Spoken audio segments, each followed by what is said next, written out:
I'm Mark Golub, and in the news, discussion surrounding the upcoming Israeli election, which will take place on November 1st of this year. And I'm sure many of you know this will be the 5th time Israeli people will go to the polls trying to create an outcome in which it'll be possible for some Israeli politician and political party to create a viable coalition government with a total of 61 or more seats for the 120-seat Israeli parliament, the Knesset. The last 4 Israeli national elections have failed to produce a sustainable coalition government, and truth be told, there's no guarantee that this 5th election will yield better results. We'll have to wait and see. And to help us understand some of the backstories that animate this coming Israeli election, I have the great joy and honor to be sitting with a man whom I believe knows more about Israeli politics as well as other aspects of Israeli life than any other American Jew. He's a Sabra, a native Israeli. He obtained his law degree from Bar-Ilan University and then served the State of Israel for 16 years in the Israeli Diplomatic Corps, stationed in various Israeli consulates around the world, and who I'm thrilled to say now serves as JBS's Senior Vice President. You know him well from his own JBS series, Eye on Israel.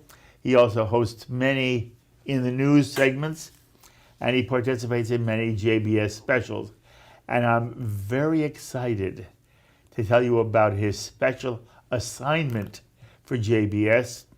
We'll do that toward the end of the program. It's always a treat to be sitting with Shahar Azani. And Shahar, I have to tell you, there were so many people who communicated to me that our last discussion about Israeli politics was eye-opening. Right. And, you know, American Jews don't know Israeli politics. And many American Jews will read here, they'll read there. No one is able to put it in a package like you, and I got wonderful feedback. I hope you did too. And it's wonderful to be able to do part 2 of our discussion today, now about the upcoming Israeli election, which, as we are taping, is only a few weeks away. Right. Mark, it's always a joy to sit together and discuss this quagmire of a topic, but be able to wrap it nicely for our viewers to really understand not just what's at stake, but what is the machination behind these elections. Yes.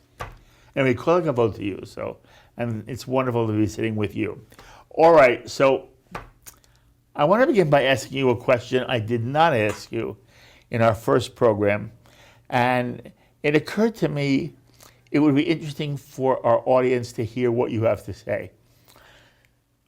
American Jewry is here in the United States, and yet they're very interested in the Israeli election. Right.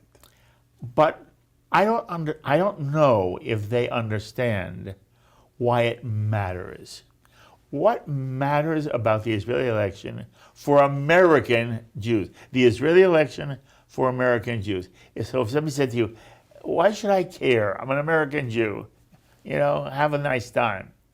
What's your answer? Well, I think, especially now, Mark, we live at a time where anti-Semitism is rampant. And much of that anti-Semitic language revolves around the state of Israel, the Jewish state of Israel. So we see that this anti-Semitism and anti-Zionism go really hand in hand, since for so many of these haters of the Jewish community, Israel is the political scapegoat. I'm only politically criticizing Israel. It's nothing to do with the fact that it's a Jewish state. I'm just happen to be negating the only, right of the Jewish people for the state of their own. So a projection of a stable state of Israel is a projection of Jewish power on world stage, and that comes to knock on the door of each and every Jew, because a strong state of Israel is a strong Jewish people and a strong Jewish community that can counter anti-Semitism and Jew hatred, not just in the United States, but globally around the world. And there is another layer here, because Israel's election is important not just for the Jewish community, but I dare say for the United States in general. Yes. Because when you look into what's happening today in the Ukraine, where Iranian drones are being used against the Ukraine by Russia, when Iranian power destabilizes regionally all across from Yemen to Lebanon to Syria to Iraq, you understand that a strong and stable state of Israel is a strong and stable American bastion in the Middle East, American ally, the strongest partnership ever that really comes to knock at the door of not every American Jew, but every American. Look, I mentioned you served for 16 years Right. in the Israeli Diplomatic Corps. Right. You understand the subtleties of the U.S.-Israeli relationship. Right. Does the United States care? Does the American administration care what the outcome of this election is? I think it's clear from understanding the nature of the both, President Biden and many people within the Democratic establishment. They've had a lot of experience with former Prime Minister Netanyahu. I think it's fair to assume that not everybody in the Democratic establishment is eager, excited, and filled with joy thinking about the idea of dealing with Netanyahu again. So it matters to the administration. It does. And that's another reason for American Jewry to care. Right. And one last point, and you tell me if this resonates with you. But wait, Mark, it's also important to note, Israel's existence and role as a strategic ally to the U.S. makes no difference between administrations. Like for the United States of America to have a strong and stable Israel in an area so volatile on the axis between Iran and Saudi Arabia means a lot. So yes, they will be more comfortable dealing with A rather than B, but Israel still stands as a strong American beacon in that area, regardless of which leader. I want to push you here. Push me. Because the sense we've had as American Jews is that when Donald Trump was president of the United States, there was a different relationship between the U.S. and Israel. There seemed to be, and I hope we'll talk about this in a moment,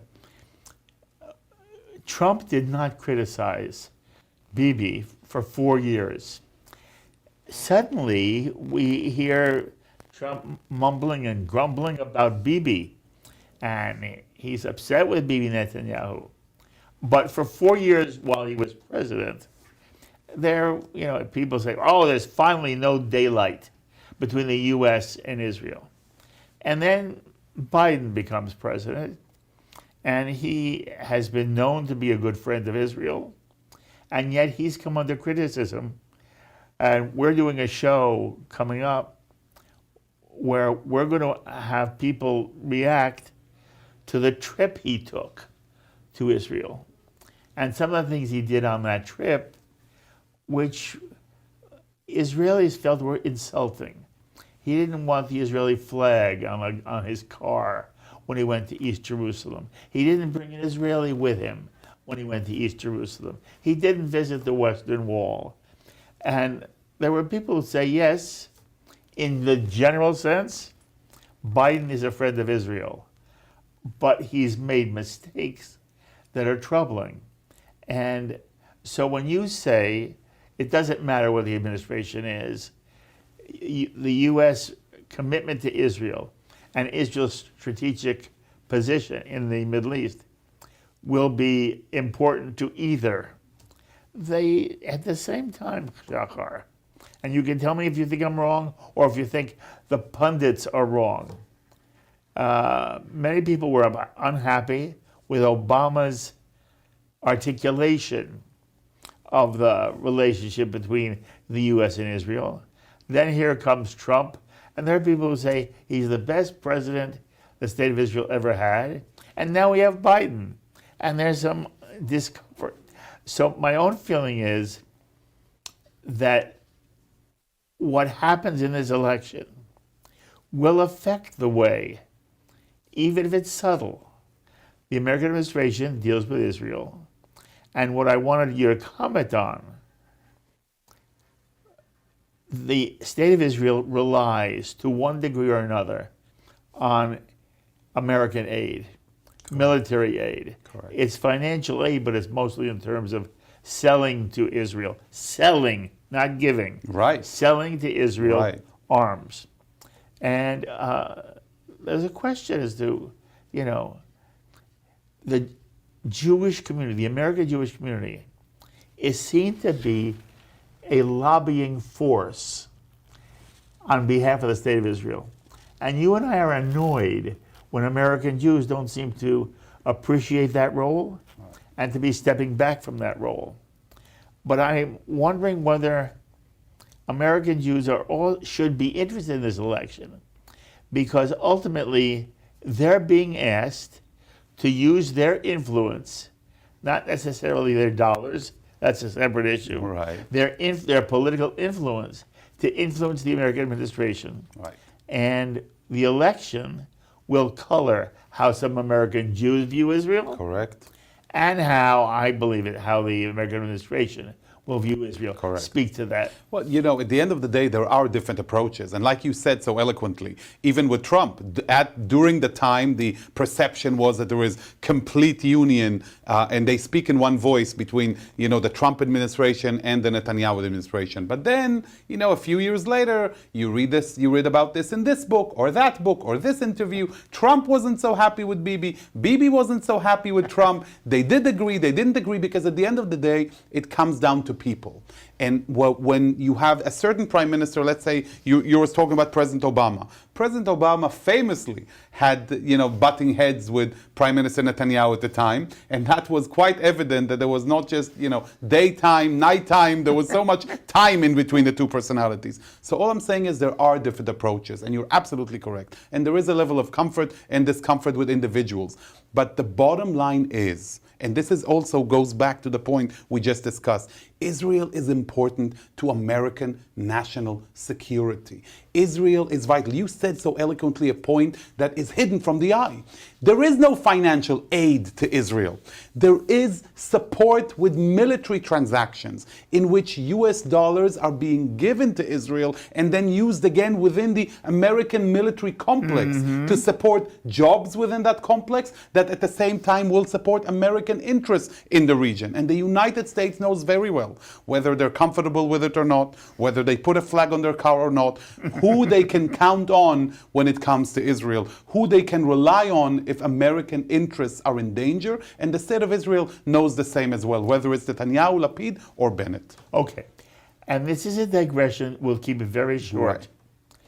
Did it bother you that Biden didn't want the Israeli flag when he went to East Jerusalem? Yes, it did bother me a little bit because I think that as president he could have shown a little more respect to the eternal capital of the state of Israel and to what Jerusalem means to us all. At the same time, political advice can go in different directions, and he took a wrong advice at the time, just like President Obama made what I view to be a significant error right at the beginning of his term when he chose to visit the region by going to Cairo and making a speech at the university there, and then instead of coming to Israel, going to Germany, to a concentration camp, and visiting that aspect of the Holocaust's existence in Israeli history while skipping Israel.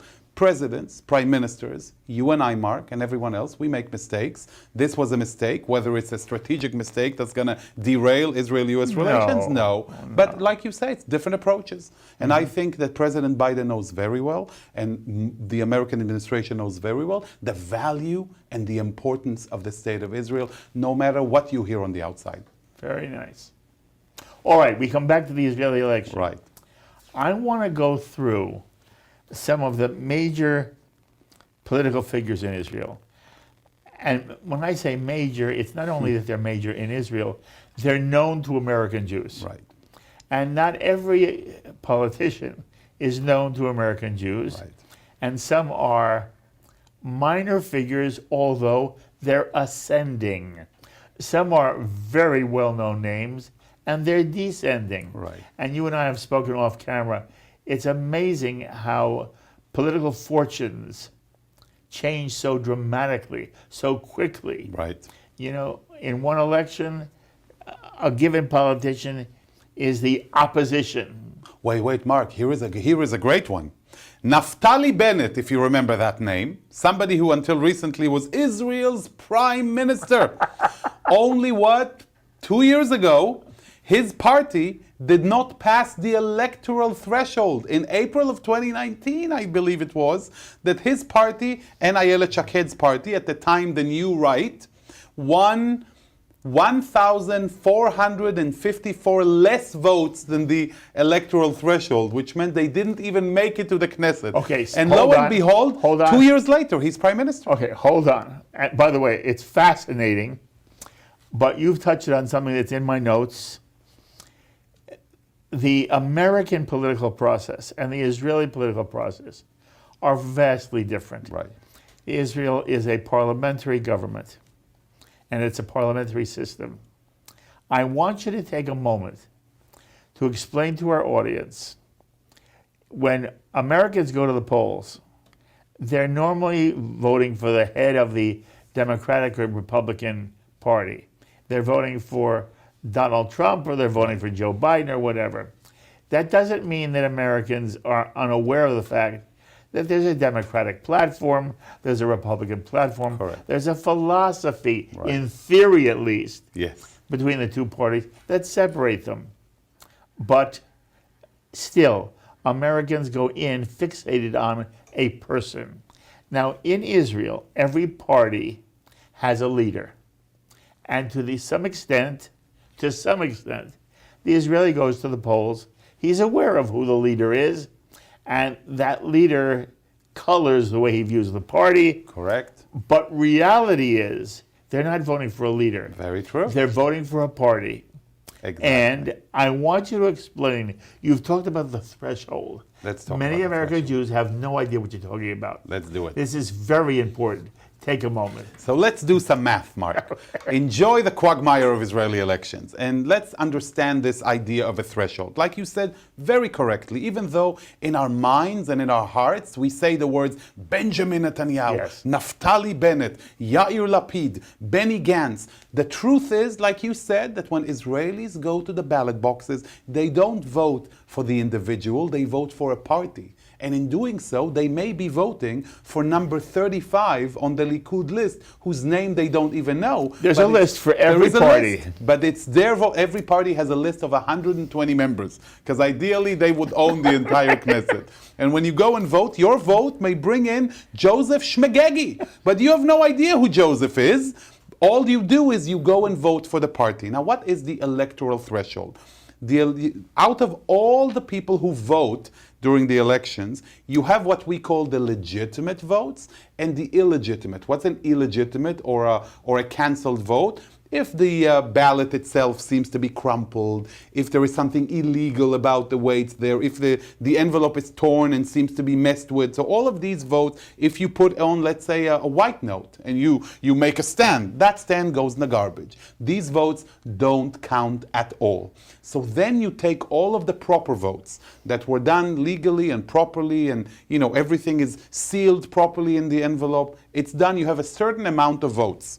Now you take all of these votes, The aggregates. and you do what you call the calculation of the electoral threshold. The Israeli Knesset determined back in 2015 that the electoral threshold should be 3.25% of all of the clear legitimate votes that were cast in the elections. So let's say you have a certain few million votes that were legitimate, the kosher ones. 3.25% presents the minimum number of votes you need to have in order to be part of the Knesset. Okay, and you already said every party has 120 names. Right. If you only get 3.25%, how many names on that list? So wait, the 3.25% gives you the minimum number of votes that you have to have in order to enter the game. So now they make the calculation. Let's say in those elections back in 2019, that number was 140,000 something. This was the minimum number of votes you have to get all in order to be part of the game. The New Right Party, that at the time was Bennett and Shaked, it's a great example, lacked 1,400 votes. If they had 1,400 votes more, they would be part of the game, because they lacked. And I remember those images on Israeli TV when they were rummaging through boxes looking for envelopes underneath to see if they can scratch a vote here or a vote there. But this is the threshold. Those who come through the threshold will be part of the game, and I'll talk about the game in a minute.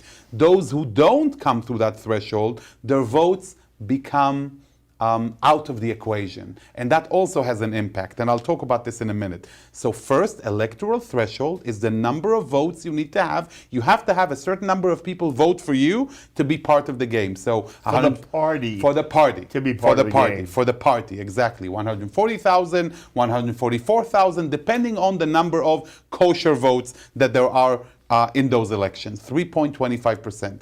Now there is a second game. And that second game becomes a bit more complicated. Because let's say I pass the electoral threshold. Now, how many seats do I get in the Knesset out of the 120? Here comes what we call the mandates, the Knesset seats that are determined how. You take the aggregate number of these votes and you divide them by 120. And that will give you the amount of votes you need to have per seat in the Knesset. Now think about this, Mark. Now dive deep in with me. Think about the kosher votes, right? You take those kosher votes, and this is what you divide, the kosher votes, minus the ones who did not pass the electoral threshold. Okay, let's do it again. We have the electoral threshold that will determine 3.25% of all of the kosher votes of who's going to pass. But the actual seat number is determined not by all of the kosher votes, but by all of the kosher votes for the parties who passed the electoral threshold. This is how I'm determining how many seats I have. What does that mean? It means that if a party didn't pass the electoral threshold, the votes that were cast for that party are not going to be counted At all. At all for the seat in the Knesset. Now, what does that mean? It means that you're going to need less votes to get a seat.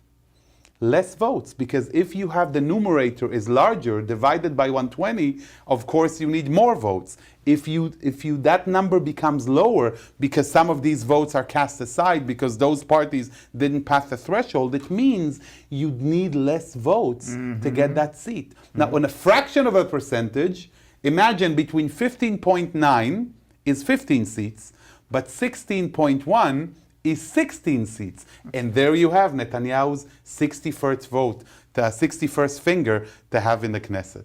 Really? That's exactly how it's going. So the two main factors I want our viewers to remember for these elections are, one, Israeli fatigue.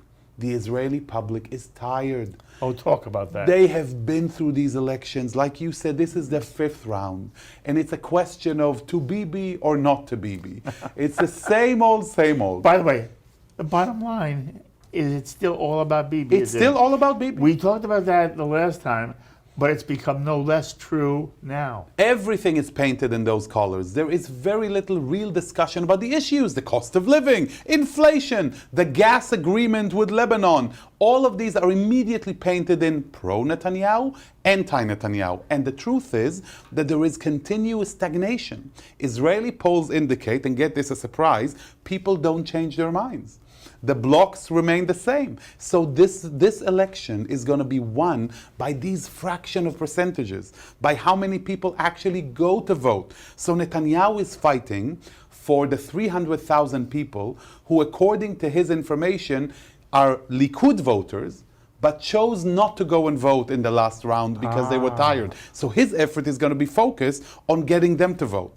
The Arab parties are going to try and get their public out to vote because there seems to be significant indifference within the Arab public now as far as coming to vote in this upcoming round of the election. So first of all, it's the Israeli public indifference and fatigue with these rounds of elections. And the second thing is what we just talked about, the electoral threshold.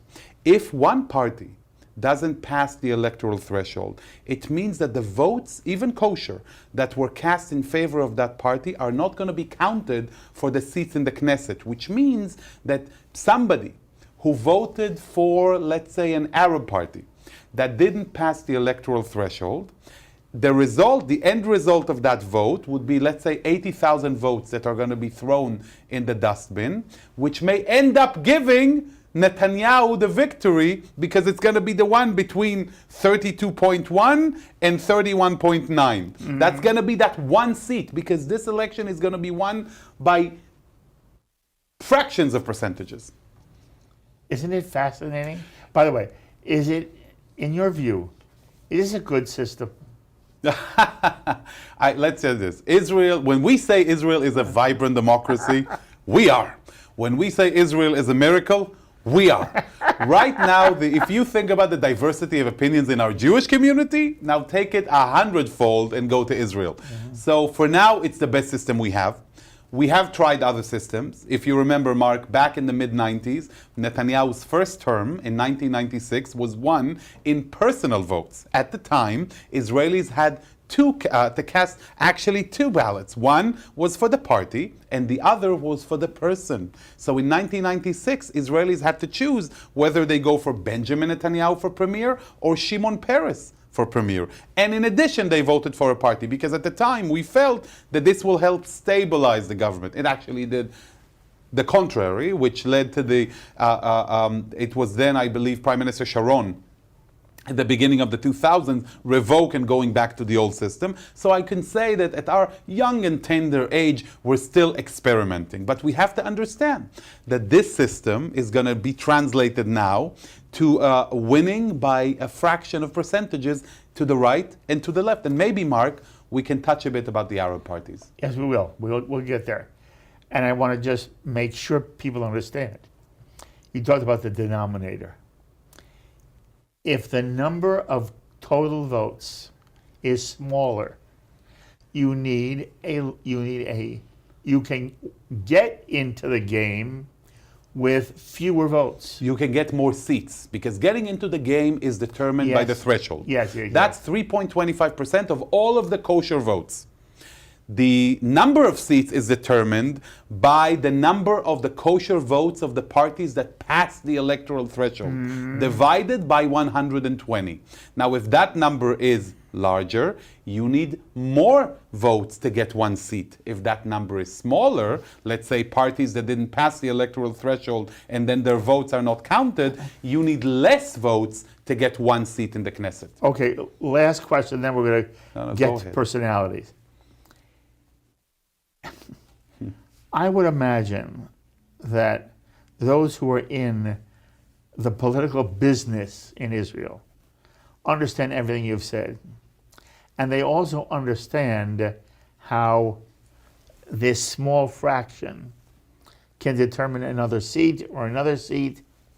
And therefore, I would imagine the political operatives in Israel are working all the time on how do we get a slightly larger percent, very small, because it'll win us another seat or two. Am I right? You're absolutely right, and I didn't even take you, Mark, to the quagmire of all quagmires, because at the end of the day, even though 16.1 seats is 16 seats, what do you do with the 0.1? Well, there is a system in place, which I'm not going to get into because you're going to get such a headache. Okay, but there is a system in place to divide all of these. And, you know, God save you from all of that. But there is a system in place to divide all of these fraction of votes. And that's what's going to determine the election. It's going to be Yossi, who didn't go to vote in Beersheba, who's going to crown Benjamin Netanyahu as Prime Minister of Israel. Because that one vote is going to change the denominator. Because that one vote that didn't come is going to change the denominator. Yeah. All right. I said I want to talk about personalities, okay? Let's stay with Netanyahu for a minute. Sure. Okay? And, by the way, he always seems to be in the eye of the political storm. In other words, you know, when you think of Perez, and you think of Rabin, and you think of some of the, you think of Sharon, they were all controversial figures, but not the one Netanyahu was controversial. And there was even an event that you and I spoke about before we went on camera, in which it's just, who would imagine this scenario at a stage and who's on the stage and who's not on the stage? And that's part of the story right now about the Israeli election that we're about to go into. Tell us that story. Let's talk about, you're right, shed a light onto the longest serving Israeli premier, Benjamin Netanyahu, who is exuding so much youth in these elections that he is outshining his rivals right and left. Like his energy and devotion is like a kid who just entered politics. And it's quite incredible to see.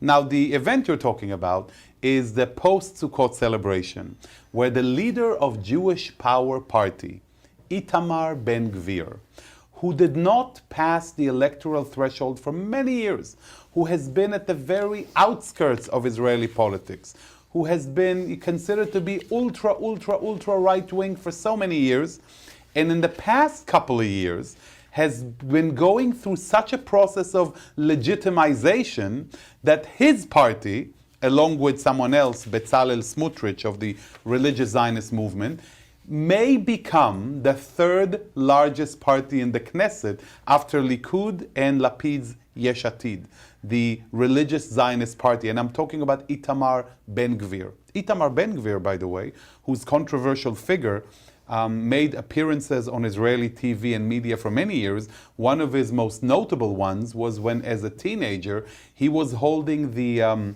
Rabin car's, a plastic part of Rabin's car, showing that if we got to this, we can get to him. And it was like days before the prime minister was assassinated. So we're talking about somebody who's really controversial, to say the least.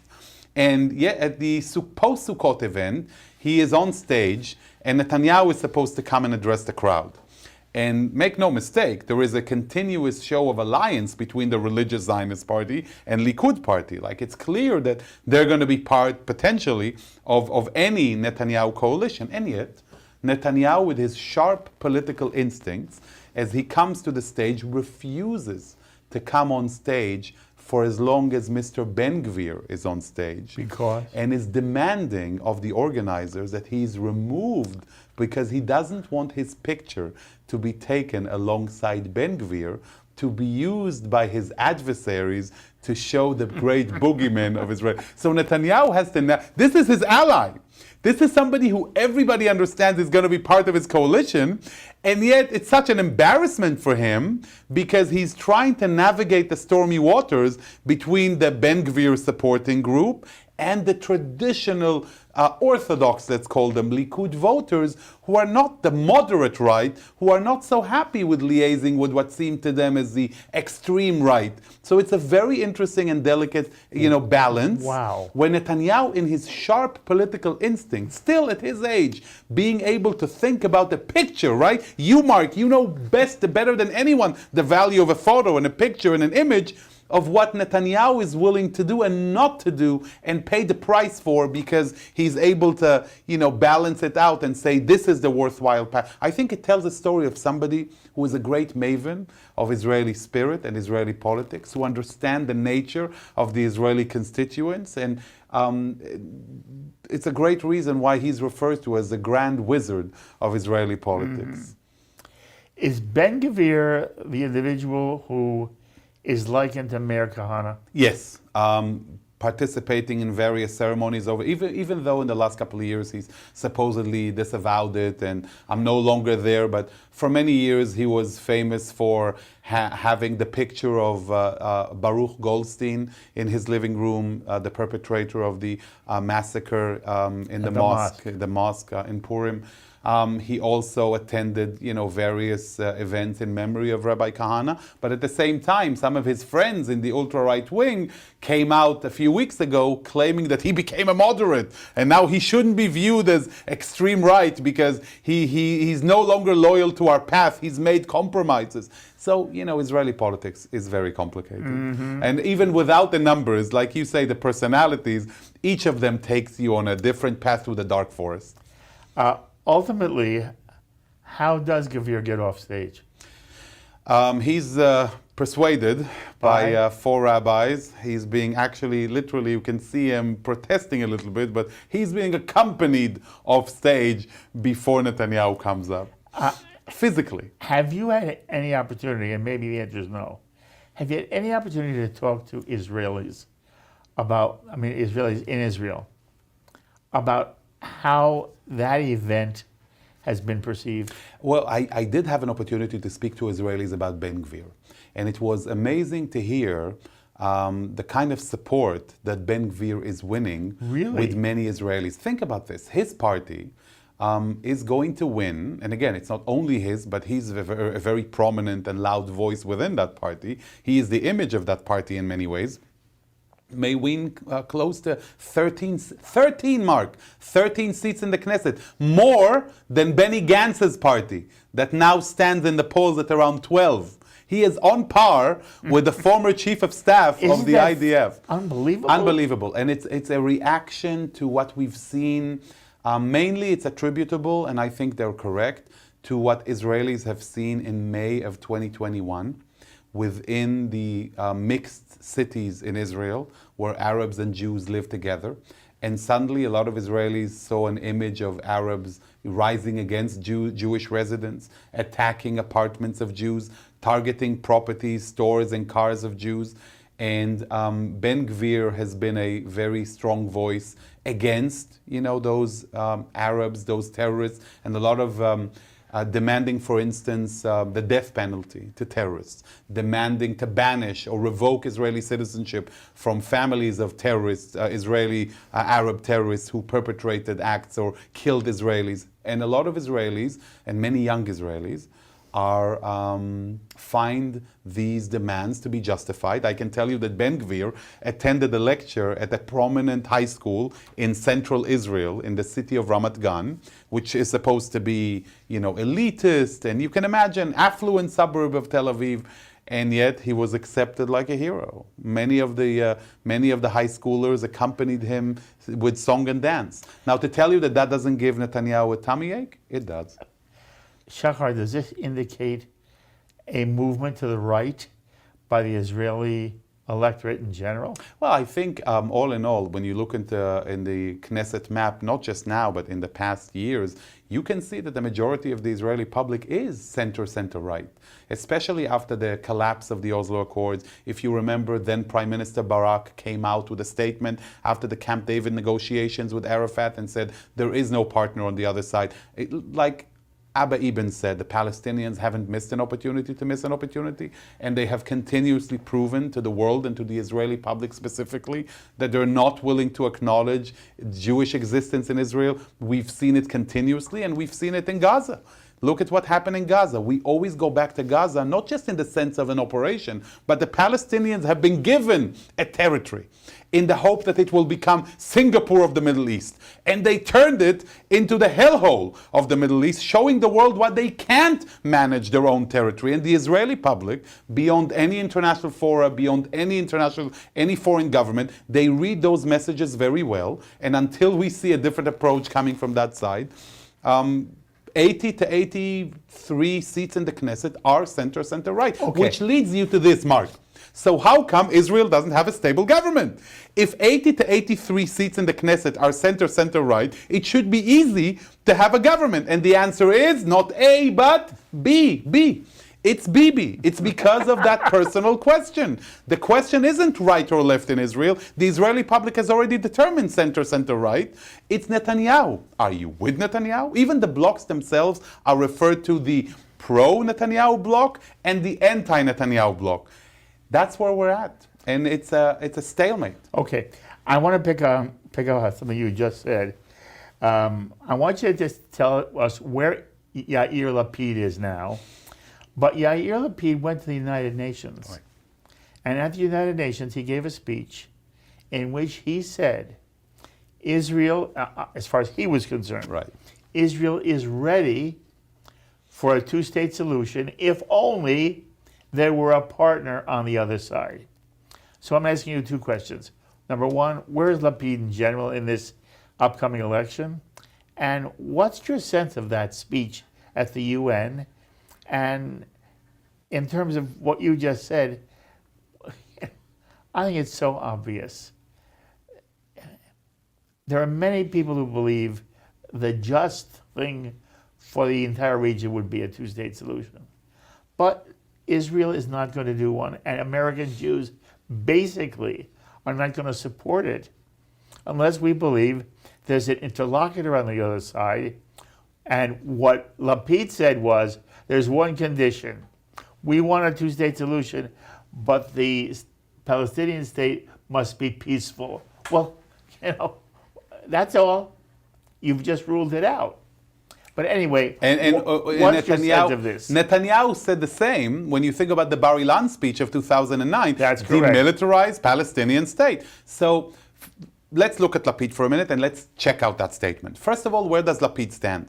Lapid's party, Yesh Atid, continues to grow significantly, by the way, from 20 to 21 to 22 to 23. Last polls revolve around 25, 26 seats. Not so far from Netanyahu, who stands at around 31, 32. So he's definitely the most prominent opposition to Netanyahu. He's also more comfortable in a way because for the first time, he's approaching the elections as prime minister and not head of opposition. And Netanyahu, even though we always talk about Netanyahu, he is the head of opposition and not the prime minister. So we've seen a slight increase in Lapid's power.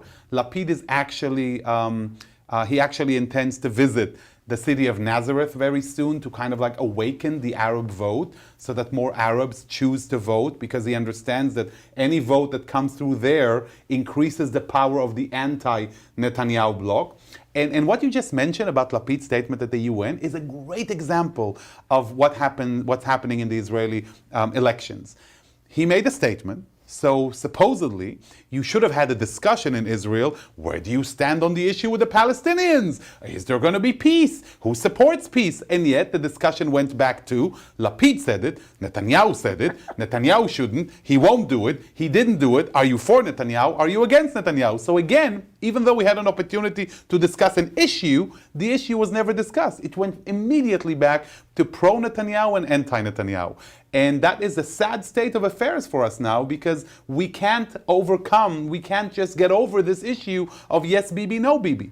Now, when it comes to the actual statement, there was nothing controversial about what Lapid said. Right. He just repeated and echoed the same position. And like you say, I'm happy to have peace with a demilitarized Palestinian state that's willing to acknowledge the state of Israel with security guarantees. Great, let's do it. Now, do we have a partner on the other side? No. No. And until we do so, it's not a matter for, support or debate. Israelis open their windows, and out the window, that's what they see. They see the Palestinian territories, the West Bank, Judea and Samaria. It's right there. It's like a 15-minute drive. We're not going to commit suicide. Israelis have learned the Gaza lesson very well. Mm-hmm. And the Palestinians have done well to undermine their cause of independence, but by turning Gaza into the hellhole that it has become, not just for us, but for millions of Palestinians there. So at some point, some responsibility has to be taken by Palestinians for Palestinians to be able to have sovereignty. I want this to be said because there's another topic, and it'll just bring us practically to the end of the program. Right. Already? No, we've just begun, Mark. No, you're wonderful. At the moment, it looks like Benjamin Netanyahu is going to win with Likud 60 to 61 seats, right? Some polls are at 59. Yes, it's 58, true. and yes. that one vote will mean the world. And even that one vote, Mark. But I'm asking you. Oh, he stands a better chance. Okay. He stands a better chance at gaining some majority. That's not good enough for me. I want to hear what Shahar Azani's prediction is vis-a-vis Bibi Netanyahu. It's, we say that post the destruction of the temple, prophecy is given to fools. Oh, no. But I'll tell you this. His bloc is much more galvanized. It's a stronger bloc. The allegiance that they all swear is to Netanyahu. There is less friction within his bloc. Based on that and his intimate understanding of the machinations of Israeli politics, which was evident in the example you just shared with the image, it makes sense that Netanyahu will gain 61 seats. I mean, I can see that happening because for him, it really is a battle of to be or not to be. Imagine a scenario where the Haredis are fed up with being away from government for such a long time. Under Lapid, they were part of the opposition. They need to be part of the government to support their public. And they're likely to be included. And if Netanyahu doesn't gain the majority, and Lapid goes again to establish another government, I don't know that they're going to be very patient with Netanyahu again. And even within Likud, there are questions asked about some members of Likud who may not be very happy to be dragged to a sixth round of election. At the same time, allow me to take you down one more step in that rabbit hole. Assuming Netanyahu wins the 61 votes, part of the 61 is Ben Gvir, the Jewish Power Party. The Jewish Power Party just announced the other day that part of their platform is to take away from the law books part of the offenses that Netanyahu is being charged with right now in court. Part of their agenda. Now, Netanyahu, his adversaries always claim that his goal in the election is to win his court case, and he wants to do so from the position of prime minister. Their statement at the moment is a blow to Netanyahu because he's trying to stay away from his court cases. So is there a scenario where 61 votes, including Jewish Power, is going to be a potential coalition, but at that point Netanyahu picks up the phone and calls one Benny Gantz and says, Benny, listen, I need you to join my government. I know we've had our issues and experiences together, but I promise now I'll behave, because if you don't join me, I'm going to have to go with Ben Gvir, and you have the opportunity to save the state of Israel from the ultra-right by joining my government. Will you do so? Oh my. Okay, we're going to watch and see. All right, one more issue that is very important for you to speak to. In the last coalition government, there were Arabs sitting in the government, something which at one point people thought would never happen. Okay, the Arab parties overall, there's been some evolution. Speak for a few minutes about what has happened to that bloc. What do you think will happen in this election, Shahar Azani? So first of all, I just want to say that in my upcoming JBS trip to Israel for the elections, that's one of the issues. You gave it away. That's one of the issues I want to explore. I gave it away. By the way, I told you I had a very exciting announcement. Shahar Azani will be going to Israel at the time of the elections. He'll be doing programs for us all the time with people who are involved and with tangential people. And it's a very exciting thing for us. We've never done this before. Shahar Azani will be representing the JBS in Israel during the elections. And by the way, you'll vote. Absolutely, You will also I vote. will. Absolutely. Anyway, go ahead. So, talking about the Arab parties for a minute. First of all, I want to take us to a certain point in ancient Israeli history, in the year of 2020, when the Joint Arab List gained 15 seats in the Knesset, 1-5. Imagine, out of 120 seats, the Arabs hold 15. It's huge power. Each member of Knesset office comes with, chambers and assistants and budgets and connections and influence. And it's incredible. This was the peak of Arab power. And then as the elections progressed, you were talking about an evolution. We had the first major revolution in Israel when it came to participation of Arabs in the Israeli political system, and that was with Mansour Abbas, the United Arab List, the Islamic movement of southern Israel. And Abbas decided, no longer am I going to sit on the outside of Israeli politics. I want to have an in so that I can influence politics, gain budgets for my public, support the issues as it comes to the criminal issues in my sector, the crime levels. I want to play a part. And for the first time, you had an Arab party who wasn't just sitting on the side, coming, to abstain at best on certain votes, but actively participating in the government. The first person who opened that door was Benjamin Netanyahu, who engaged with Mansour Abbas. I'll never forget the media surprise when the prime minister decided to show up at the time, Netanyahu, to a discussion chaired by Mansour Abbas in the Knesset about crime in the Arab sector. And everybody asked themselves, what is Netanyahu doing there? What is Netanyahu doing there? How come the prime minister is coming? So it evolved into Mansour Abbas's participation in the last coalition government. He wasn't a minister, but he was actively part of the coalition. At some point, working to ensure that the West Bank legislation, emergency law, is enacted, by the way, trying to pass it in the Knesset while the ultra-right wing was working against him. But then something happens in this second evolution. The joint Arab list, now the United Arabs, Mansour Abbas left them.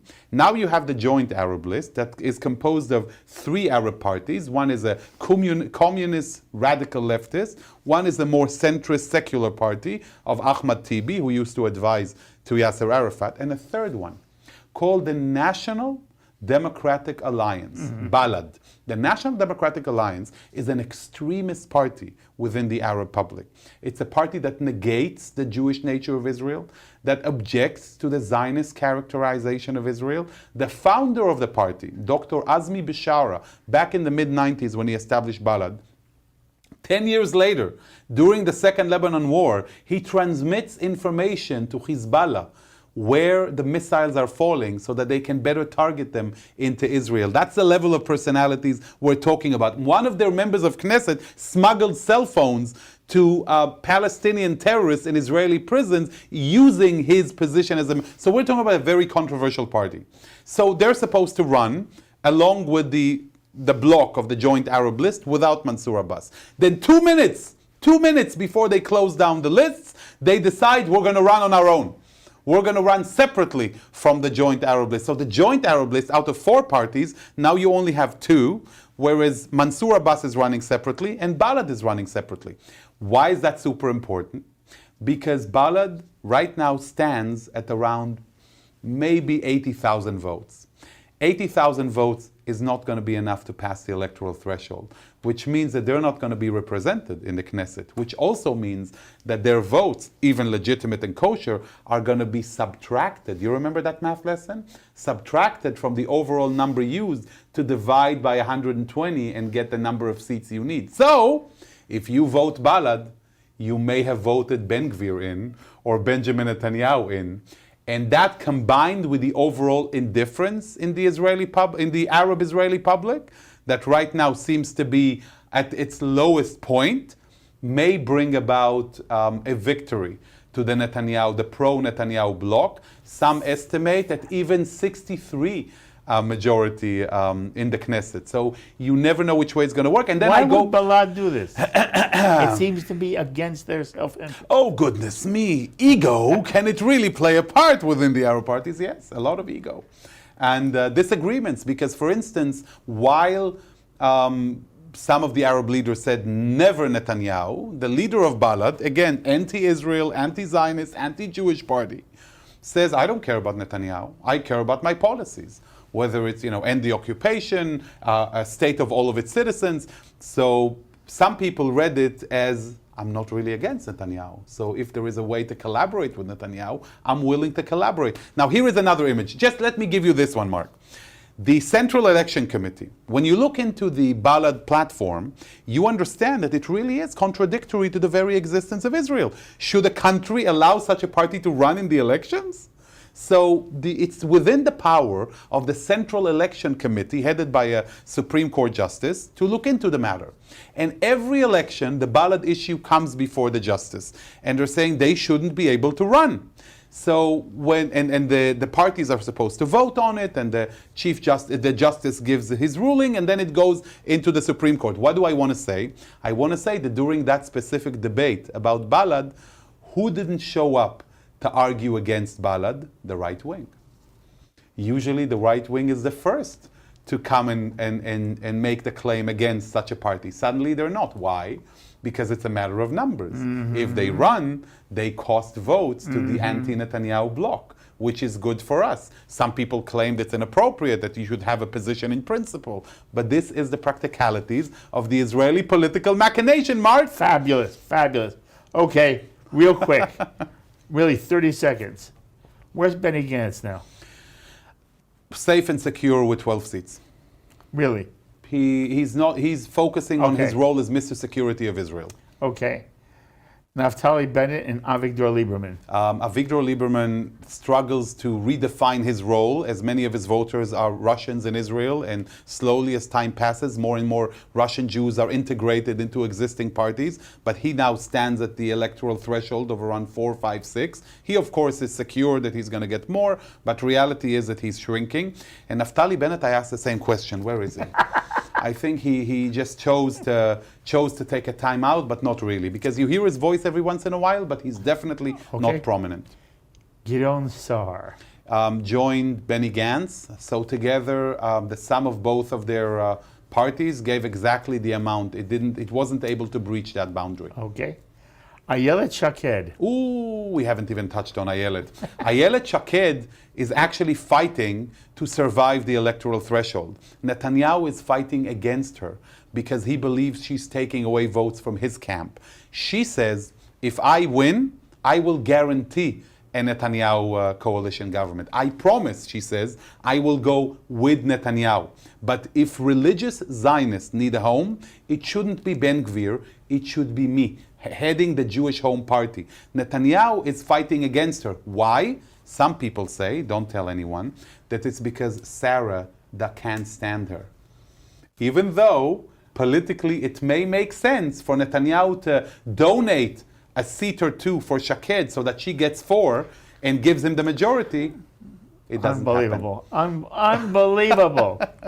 Shas and United Torah Judaism. As Haredis go, they are safe and secure in where they... Even though some of them have been bleeding seats for Ben Gvir, but usually they're the staunchest allies of Netanyahu, and, their public is very disciplined.